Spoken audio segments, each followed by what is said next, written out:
कहते हैं प्रार्थना हमेशा शब्दों से नहीं हृदय से होनी चाहिए, क्योंकि भगवान उनकी भी सुनते हैं जो बोल नहीं सकते। जय श्री कृष्ण मित्रों, स्वागत है आपका अपने चैनल आध्यात्मिक कथा में। आज हम सुनाने जा रहे हैं श्रीमद् भागवत गीता का 12वां अध्याय, बहुत ही सरल भाषा और आसान शब्दों में। आप सभी भक्तगणों से करुण निवेदन है कि कृपया वीडियो को अंत तक देखें और इस वीडियो से आपने क्या सीखा वीडियो के अंत में अवश्य बताएं। अगर आप इस चैनल पर पहली बार आए हैं तो चैनल को सब्सक्राइब करके घंटी जरूर बजा दें। श्रीमद् भागवत गीता के 11वें अध्याय में हमने जाना कि अर्जुन के आग्रह करने पर भगवान श्री कृष्ण उसे अपने विराट विश्व रूप का दर्शन कराते हैं। अब तक के अध्यायों में भगवान श्री कृष्ण ने अपने सखा, अपने मित्र अर्जुन को वह सब दर्शन दिए जो अर्जुन पाना चाहता था। उस विराट विश्व रूप के दर्शन दिए जो अर्जुन के मन में इच्छा थी। अपनी उन विभूतियों के बारे में बताया जिनके बारे में अर्जुन को कभी पता नहीं था। अर्जुन ने अपने जीवन में महाभारत के उस समय तक जब श्रीमद् भागवत गीता भगवान श्री कृष्ण ने सुनाई, तब तक अर्जुन ने भगवान श्री कृष्ण को केवल अपना एक सखा माना था। लेकिन जब उसे दिव्य रूप का दर्शन हुआ तो उसे समझ में आया कि मेरे साथ साक्षात भगवान है। 12वें अध्याय में क्योंकि अर्जुन उनके अनन्य सखा है, अनुराग ही अर्जुन है जो आप अपने मन में प्रभु के लिए प्रेम और उल्लास लेकर आते हैं, वही अर्जुन है। जब आपके मन में इतना अनुराग आ जाता है कि आप अर्जुन की स्थिति में पहुंच जाते हैं, तब भगवान आपको अपना अनन्य सखा मान लेते हैं और आपको वह सारी विभूतियां बताते हैं जो अर्जुन को बताई थी। श्रीमद् भागवत गीता के 12वें अध्याय में आध्यात्मिक साधनाएं के अन्य मार्गों की अपेक्षा भक्ति मार्ग की सर्वोत्कृष्ट के महत्व पर प्रकाश डाला गया है।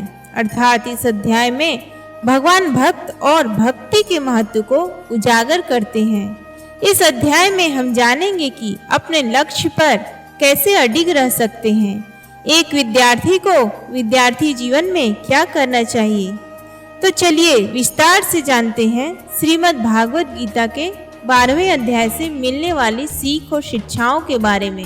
अर्जुन ने पूछा, हे भगवान, जो विधि आपने बताई है उसी विधि के अनुसार अनन्य भक्ति से आपकी शरण होकर आपके सगुण साकार रूप की निरंतर पूजा आराधना करते हैं।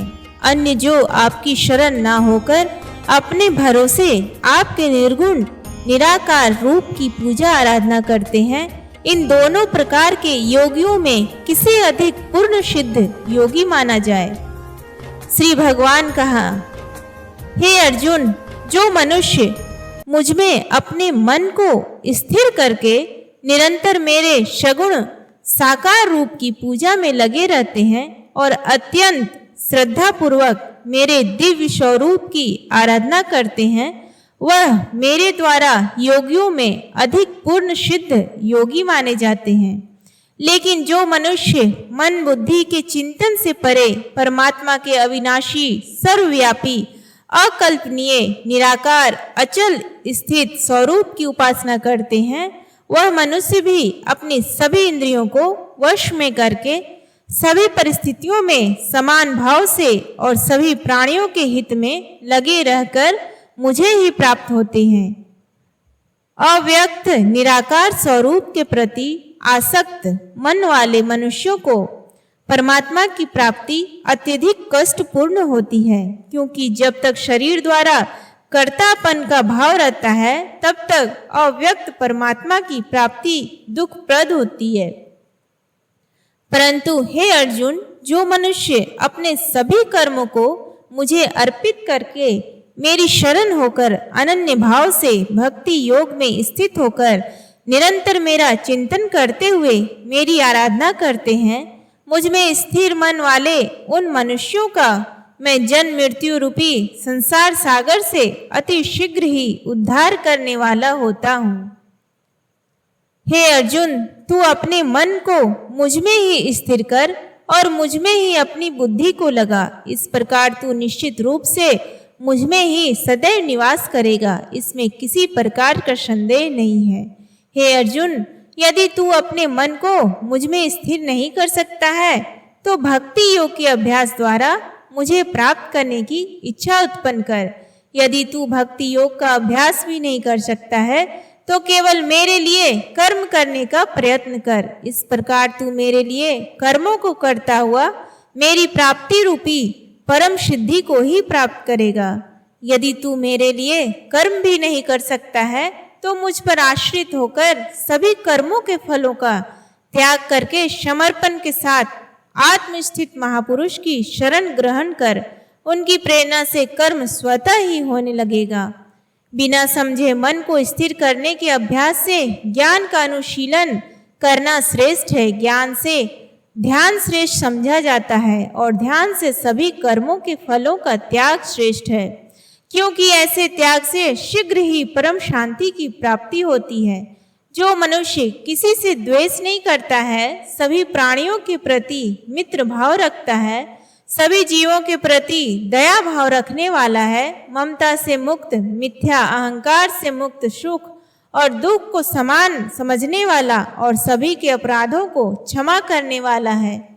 जो मनुष्य निरंतर भक्ति भाव में स्थिर रहकर सदैव प्रसन्न रहता है, दृढ़ निश्चय के साथ मन सहित इंद्रियों को वश किए रहता है और मन एवं बुद्धि को मुझे अर्पित किए हुए रहता है, ऐसे भक्त मुझे प्रिय होता है।